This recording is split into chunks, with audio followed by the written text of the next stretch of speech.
Bismillahirrahmanirrahim. Assalamualaikum warahmatullahi wabarakatuh.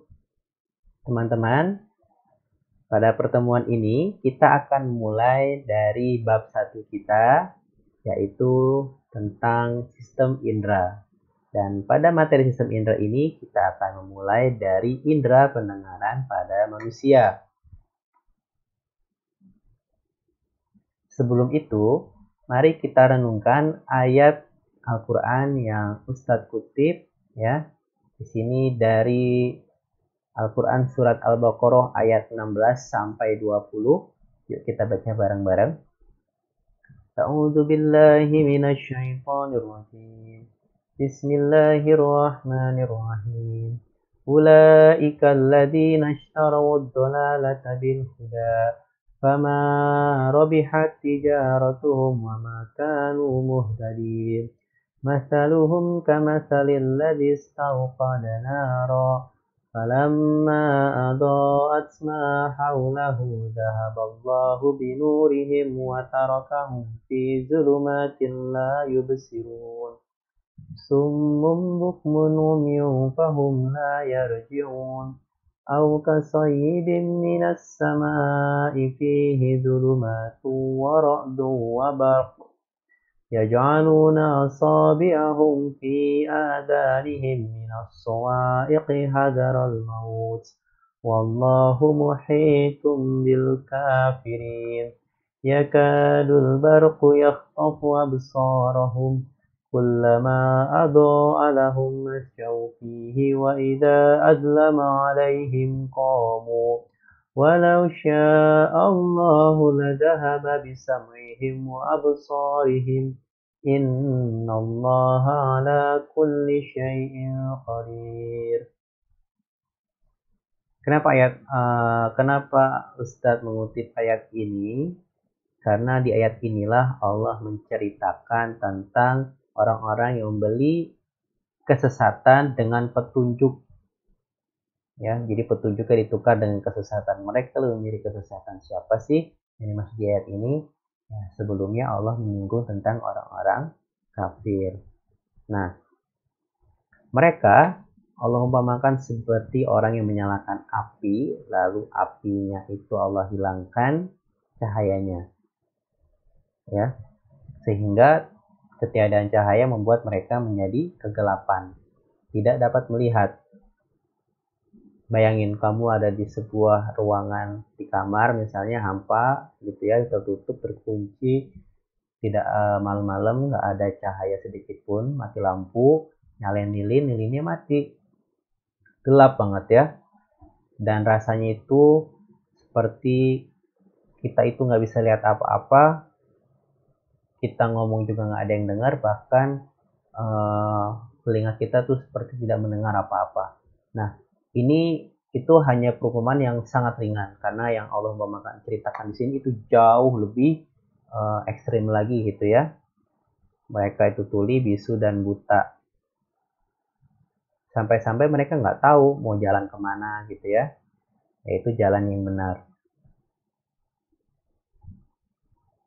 Atau seperti orang yang lagi gelap gulita, terus hujan lebat, terus ada petir. Sehingga mereka tutup telinganya pakai jari gitu ya. Itu saking mereka takut matinya. Nah, kira-kira seperti itu perumpamannya. Nah, di sini Allah membicarakan tentang alat indera ya. Tentang alat indera yang di situ disinggung ada tuli, berarti kan indera pendengaran. Kemudian bisu yaitu pita suara kita ya, tidak termasuk dari indera sistem indera yang 5. Lalu buta yaitu indera penglihatan. Nah, betapa pentingnya indera ini, dimana kalau kita kehilangan salah satu indera kita, maka rasanya kita akan lebih sulit lagi mencari sebuah jalan. Kita mau jalan, karena kita punya mata, kita bisa tahu bahwa di depan ada batu, kita harus belok gitu ya. Kalau ada mobil tintin gitu ya, nah kita bisa berhenti dulu, ya kita cara ketabrak, itu karena kita dengar gitu ya.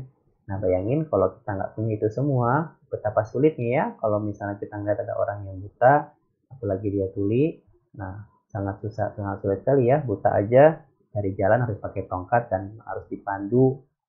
Apalagi kalau misalnya tuli juga susah dipandu sama orang lain pun susah.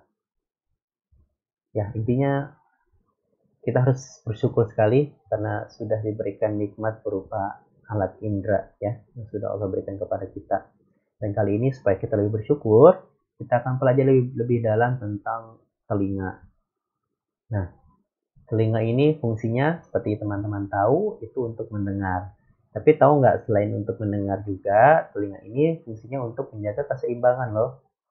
Jadi kalau ada orang lain yang tidak punya telinga, dia keseimbangannya akan terganggu.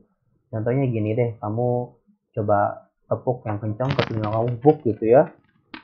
Nah itu pasti goyang, kita bakal goyang, nggak bisa berdiri dengan tegap karena keseimbangan kita sedang kacau.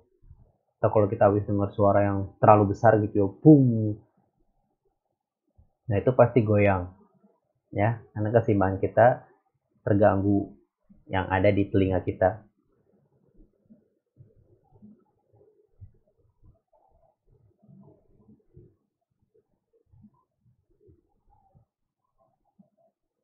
Nah, kalau kita mau melihat ke arah dalam dari telinga kita ini, telinga itu terbagi jadi 3 bagian besar, yaitu bagian telinga luar, bagian tengah, dan bagian dalam. Nah, kalau dilihat dari gambar ini, di bagian luar ada apa aja teman-teman? Ada daun telinga, ada saluran telinga ya, 2 itu. Lalu di bagian tengah ada apa nih?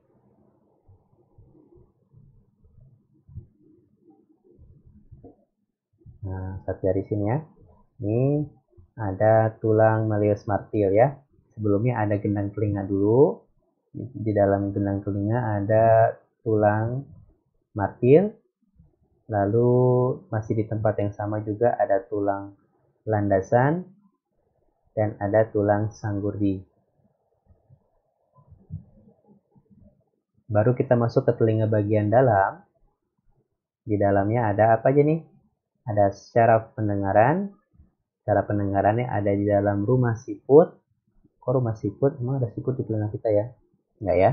Bentuknya seperti apa namanya? Seperti kerangnya si siput ya, tuh kayak rumah siput melingkar-lingkar spiral seperti ini. Lalu ada saluran Eustachius. Nah, ini apa aja ya? Mari kita lihat satu-satu. Yang pertama, telinga bagian luar, ada daun telinga dan saluran telinga. Fungsinya apa ya? Daun telinga fungsinya untuk apa? Untuk dijewer bukan ya? Untuk menangkap gelombang suara ya. Lalu saluran telinga ini nanti akan mengantarkan gelombangnya ke gendang telinga. Nah, kita lihat organ-organnya dulu deh ya. Ini di bagian luar ada daun telinga dan saluran telinga, ada membran timpani. Membran timpani itu nama lain dari gendang telinga. Gendang telinga itu lebih tepatnya ada di bagian tengah. Ini kalau dilihat di bagian tengah setelah saluran itu ya. Jadi saluran telinga itu menyambung langsung ke gendang telinga ujungnya. Lalu di bagian dalamnya ini ada tulang martil, ada tulang landasan, ada tulang sanggurdi. Ya. Di bagian bawahnya ini ada saluran Eustachius. Lalu di bagian dalam ada saluran setengah lingkaran, ada tingkap oval, ada tingkap bundar, ada koklea. Oh, koklea tadi nggak ada perasaan ya? Ya, koklea itu nama lain dari rumah siput. Nah, sekarang kita masuk ke fungsinya. Fungsi dari daun telinga yang pertama ya. Pertama, kalau ada suara datang, maka suara itu akan ditangkap pertama kali oleh daun telinga kita ya. Kayak bentuknya belum tidak rata ya. Nah, itu untuk membantu penangkapan gelombang suara lebih baik. Nah, lalu suaranya itu getarannya akan diantarkan langsung ke gendang telinga. Tapi karena telinga kita ini berlubang, maka di dalam saluran kita ini itu terdapat beberapa zat. Yang pertama ada rambut-rambut telinga. Yang kedua ada minyak serumen, ya. Nah, mereka inilah yang bertugas untuk menangkap debu, ya, supaya debu atau kotoran itu tidak masuk dan menginfeksi bagian dalam telinga kita, atau kalau ada hewan-hewan kecil masuk, gitu ya. Nah, itu nanti dicegah oleh organ-organ tadi. Dan biasanya teman-teman pasti tahu ya bentuknya seperti apa kalau udah kotor, kalau udah terlalu banyak debunya, pasti telinga kita akan gatal lalu kita bersihkan.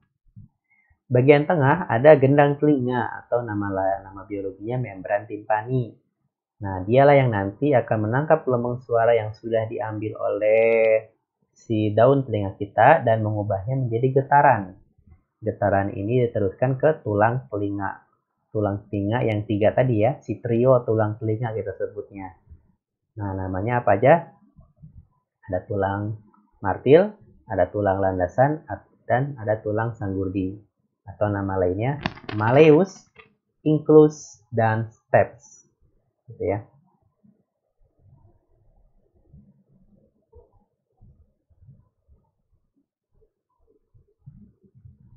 Nah, fungsinya dia untuk meneruskan getaran yang sudah diubah oleh si gendang telinga tadi ke dalam rumah siput.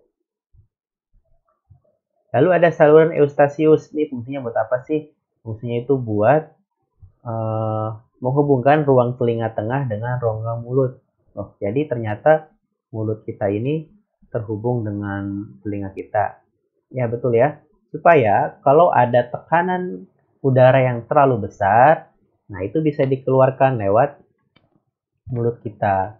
Kalau misalnya nggak kayak gitu, maka si gendang telinga kita yang menutupi saluran tadi ya, itu bisa pecah.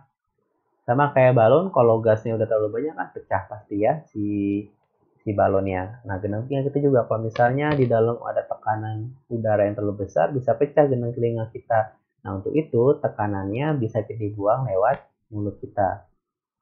Makanya kalau kita lagi pengeng, kupingnya lagi pengeng atau lagi kemasukan air gitu kan biasanya kita suka nutup mulut terus kita tiup kenceng-kenceng. Nah, udaranya biasanya tersalur ke telinga kita.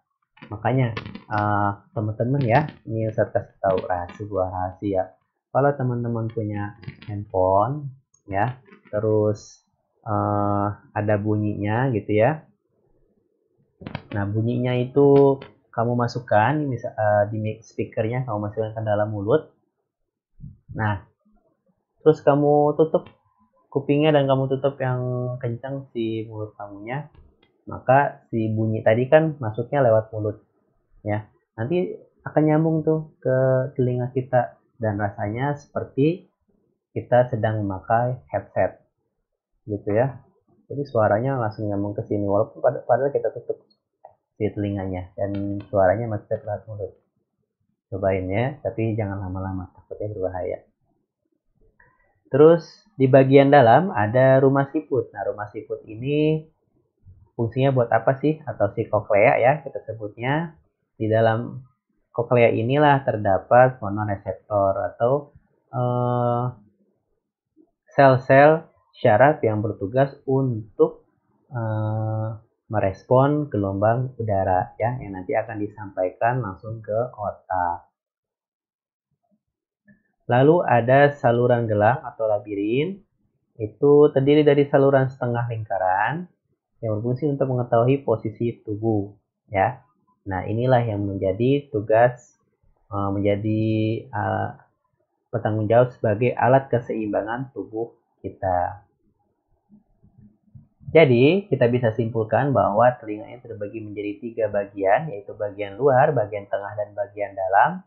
Bagian luar tadi fungsi untuk menerima gelombang suara, lalu bagian tengahnya itu untuk memindahkan dari udara ke tulang, lalu ke telinga dalam, lalu di bagian dalam itu nanti akan diubah dan disampaikan ke input syaraf spesifik sehingga kita bisa mengetahui itu suara apa gitu ya teman-teman. Oke, kita cukupkan dulu teman-teman sampai di sini.